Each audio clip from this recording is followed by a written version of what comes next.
Hello everyone, good evening. আজ একটি নতুন রান্নার রেসিপি নিয়ে চলে এলাম।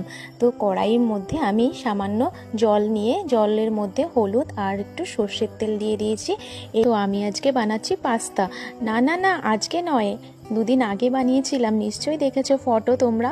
তো পাস্তাগুলোকে সিদ্ধ বসিয়ে দিয়েছি, আমি তেল দিয়েছি আর একটু হলুদ দিয়ে। তেলটা দিলে কি হয় বলো তো, তেলটা দিলে গায়ে গায়ে পাস্তাগুলো তো পাস্তাটা সিদ্ধ হয়ে গেছে, তারপরে নামিয়ে আমি তার মধ্যে ঠান্ডা জল দিয়ে ধুয়ে নিয়েছি আর একটু সর্ষের তেলও দিয়ে দিয়েছি। তো এটা বানানোর জন্য আমি পেঁয়াজ কুচি, রসুন কুচি, আদা কুচি, লঙ্কা কুচি সব নিয়ে নিয়েছি আর দুটো ডিম নিয়েছি নুন দিয়ে ফাটিয়ে।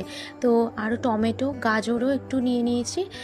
তো প্রথমে কড়ার মধ্যে তেল দিয়ে গাজর আর পেঁয়াজটাকে ভালো করে ভেজে নিতে হবে।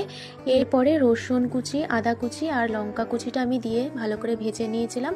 তারপরে লাস্টে টমেটোটা দিতে হবে। সব কিছু ভাজা ভাজা হয়ে যাওয়ার পরে মাঝখানটাতে ফাঁকা করে তেলের মধ্যে ডিমটা দিয়ে দিয়েছিলাম আমি। তো ডিমটা দিয়ে দেওয়ার পরে নাড়ানো যাবে না, একটু সময় রাখতে হবে।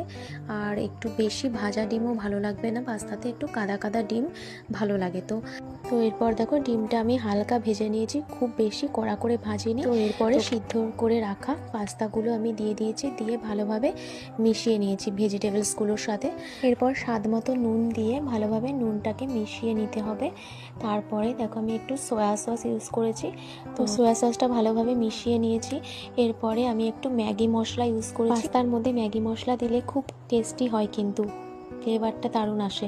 তো এরপরে দেখো একটু সামান্য দুধ নিয়ে তার মধ্যে 1 চামচ কর্নফ্লাওয়ার গুলে পাস্তার মধ্যে আমি দিয়ে ভালোভাবে নেড়ে নিয়েছি, যাতে করে একটা কাদা কাদা থিকনেস ভাব আসে, খেতে দারুণ লাগে। তো পাস্তা আমার রেডি হয়ে গেছে। তো কেমন লাগলো রেসিপিটা কমেন্ট করে জানিও।